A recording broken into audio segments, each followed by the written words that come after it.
Hello and welcome guys.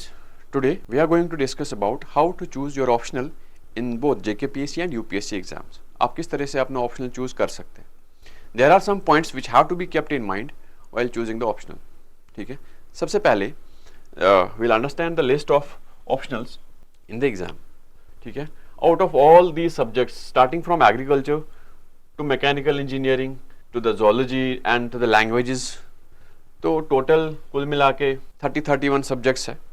तो इनमें से आपको कोई सा एक ऑप्शनल चूज करना होता है. फॉर योर इन्फॉर्मेशन, क्योंकि पिछले लेक्चर में मैंने बताया था there are total of out of total जो मार्क्स है ऑप्शनल के लिए 500 मार्क्स आ दिया. जो बचे 1250 है they are for GS and SA. Now one thing which has to be kept in mind here कि though optional carries 500 marks only here GS में और SA में मिला के 1250 नंबर है.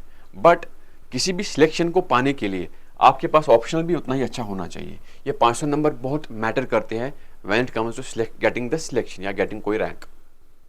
ठीक है. तो will have to keep in mind कि किस तरह से हमको ऑप्शनल चूज करना पड़ेगा. अब होता क्या है, जीएस में एक अच्छे स्टूडेंट को जिसने अच्छी मेहनत की है, सारी चीज़ें पढ़ रखी हैं, मार्क्स का जो फ्लक्चुएशन है वो ज़्यादा होता नहीं है. ठीक है.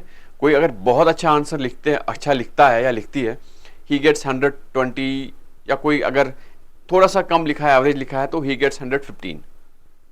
ठीक है. कभी कभार हम स्टूडेंट्स को पता भी नहीं होता है कि भाई मैंने कितना अच्छा लिखा है, मुझे कितने मार्क्स मिल भी जाएंगे. तो ज़्यादा वेरिएशन होता नहीं है. ठीक है. तो एक स्टेबल सा एक मार्क्स का फॉर्मेट रहता है जीएस में, राइट. प्रोवाइडेड कि कोई सबसे ख़राब लिखे या कोई कुछ ग्रेव गलतियां करें तो मार्क्स ड्रास्टिकली रिड्यूस हो जाते हैं. But here in case of optional यहाँ पे गैप बहुत ज़्यादा होता है. आप देखोगे जो बहुत अच्छे हैं ऑप्शनल में, जो बहुत अच्छा लिखते हैं, दे अब्रप्टली गेट दैट मार्क्स 280, 300 भी. और जो बड़े एवरेज होते हैं, जो कम लिखते हैं या उतना अच्छा नहीं लिख पाते हैं, तो दे गेट दोज 230, 220, 240 भी मिल जाते हैं. तो 60-70 मार्क्स का गैप रहता ही रहता है एक अच्छे स्टूडेंट में और एक एवरेज स्टूडेंट में. ठीक है. तो 70 marks is too big a difference no to get that selection. इसीलिए ऑप्शनल का अच्छा होना इज वेरी इंपॉर्टेंट. सिलेक्शन पाने के लिए ऑप्शनल का अच्छा होना is very very important. Keep that thing in mind. अब एक ऑप्शनल चूज कैसे करें, there are some things which have to be kept in mind, जो मैंने पहले बताया था. सबसे पहला है, out of all these subjects जो मैंने अभी दिखाया स्लाइड में, कौन सा चूज करना है. ठीक है. सबसे इंपॉर्टेंट है, जो मैं पर्सनली बिलीव करता हूं कि देयर आर सम थिंग्स जो हमको समझना बहुत जरूरी है. रेलेवेंस थ्योरी, जैसे मैं कहता हूं कि कौन सा सब्जेक्ट रेलेवेंट है. ठीक है.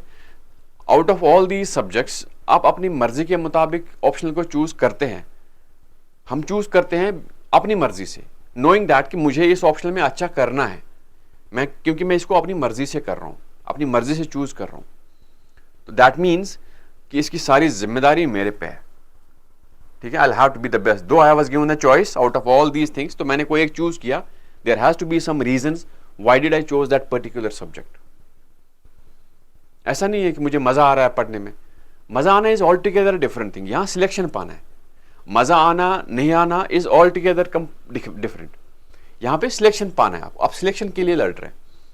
यहां पे आप, मुझे मजा आ रहा है, कोई सब्जेक्ट में मुझे मजा नहीं आ रहा है, but it's fetching a marks every year. तो देयर इज अ डिफरेंस. हमको मार्क्स चाहिए. तो सबसे इंपॉर्टेंट चीज, अपना पर्सनल, मुझे कहां पे मजा आ रहा है पढ़ने में, that is different.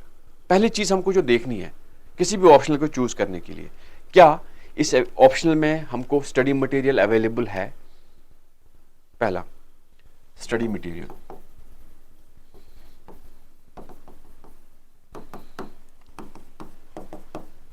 Second, study material के साथ साथ क्या मुझे इसमें गाइडेंस, मेंटोरशिप, किसी दोस्त, कोई सिलेक्शंस, कहीं से मुझे इसमें मदद मिल रही है कि कैसा, कौन सा टॉपिक किस तरह से कंप्लीट करना है.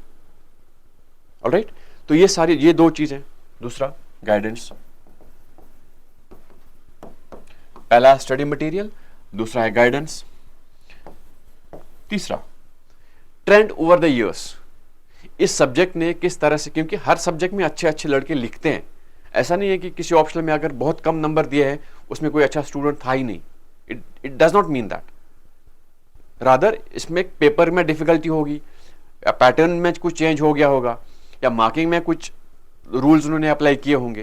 ये सारी चीज़ें मैटर करती हैं जब कोई जो ऑप्शनल है वो मार्क्स लाता है कि नहीं लाता है।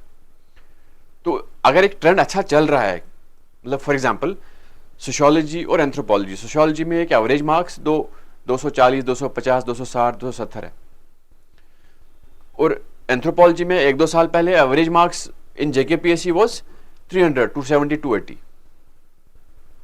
सिमिलरली यूपीएससी में भी compared to sociology, anthropology has fared much better.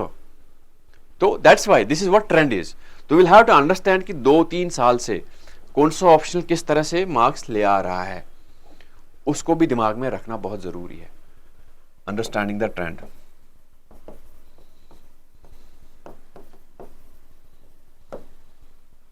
और चौथा और सबसे लास्ट, क्या आप खुद को इस ऑप्शनल के साथ रिलेट कर सकते हैं? आप इस ऑप्शनल को कितना अपना समझ रहे हैं? It's how you relate yourself to the optional. क्या आपको ईज फील हो रहा है जब आप क्वेश्चंस पढ़ रहे हैं, जब आप बुक पढ़ रहे हैं, या जब आप कोई थियोरी पढ़ रहे हैं? आपको खुद फील हो रहा है कि हाँ यू आर गेटिंग इट? तो फील होना इज वेरी इंपॉर्टेंट।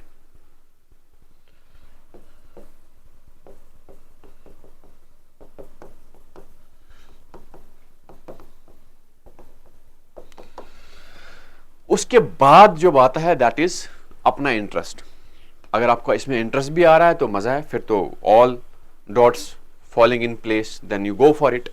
अगर आपको इसमें से लगता है कि पहले 3-4 चीजें, ये कुछ एक स्केल है ऑप्शनल को चूज करने का, अगर आपको लगता है कि आप पहले 2-3-4 चीजें सही कर रहे हो, गो फॉर इट। एक आधी चीज अगर नहीं हो रही है, फॉल नहीं कर रही है, सारे बॉक्सेस टिक नहीं हो रहे हैं, एक आधा बॉक्स टिक नहीं हो रहा है, fine, absolutely fine, but all these things have to be kept in mind while choosing an optional. Alright, ऐसा नहीं हो सकता कि आपको लगता है कि किसी दोस्त ने कोई ऑप्शनल लिया था, मैं भी उसी की स्ट्रैटेजी फॉलो करूंगा। नहीं, वो उसके लिए वर्क करी है, इट मे और may not work for you. किसी दूसरे को देख के ऑप्शनल चूज नहीं करना चाहिए, रादर अपना काम खुद करो, ताकि आपको ये सारी चीजें समझो, सिलेबस देख के, क्वेश्चंस देख के, ट्रेंड समझ के, मटेरियल कैसा है, अवेलेबल है, कितना जल्दी अवेलेबल होता है, गाइडेंस अवेलेबल है, ये सारी चीज़ों को देखने के बाद अब ऑप्शनल चूज करें, रादर देन गोइंग फॉर कि चलो किसी दोस्त ने ले लिया था, चलो अब मैं भी ले लेता हूँ। ऑलराइट, तो this is very important to keep in mind कि why, how to choose an optional. A very big decision in any aspirant's life, मैंने कौन सा ऑप्शनल चूज किया था। अगर आप गलत ऑप्शनल चूज करोगे, it may take more time for you to clear the exam compare to the one जिसने एक बेटर ऑप्शनल चूज किया है सही वक्त पे। It's just a matter of decision. ये डिसीजन बहुत सोच समझ के लेना होता है। आप किसी को देख के ना किसी के इन्फ्लुएंस में आके ऑप्शनल चूज करने का डिसीजन कभी नहीं लेना। माय पर्सनल सजेशन, हमेशा इसको याद रखो, डू ऑल दिस एक्सरसाइज, ठीक है, तब जाके आप किसी एक ऑप्शनल पे जीरो इन कर सकते हैं। इसमें एक दूसरा तरीका भी है ऑप्शनल को चूज करने का, apart from understanding the trend, study material and all. what we normally tell students to do is, भाई पिछले 4 साल के पेपर्स देखो and see the syllabus and see के हाउ रेलिवेंट दे आर, कि कितना डायरेक्ट क्वेश्चन सिलेबस से आ रहे हैं। तो उस वे में आपको थोड़ा ईज हो जाएगा इसको कवर करने में, आंसर लिखने में, सारी चीज़ें करने में। वो भी एक तरीका है, बट पहला ये ज़रूरी है, ये एनालिसिस बहुत ज़रूरी है। उसके बाद आप वो आंसर वाला कर सकते हैं कि आप पिछले 5 साल के क्वेश्चन पेपर उठा के देख लें और सिलेबस को मैच करें क्वेश्चंस पिछले 5 साल में, एंड सी एवरी ईयर कि डायरेक्ट रेशियो ऑफ क्वेश्चंस जो सिलेबस से डायरेक्ट आ रहे हैं वो कितना है। अगर वो ज़्यादा है, 50% से ज़्यादा है, गो फॉर इट।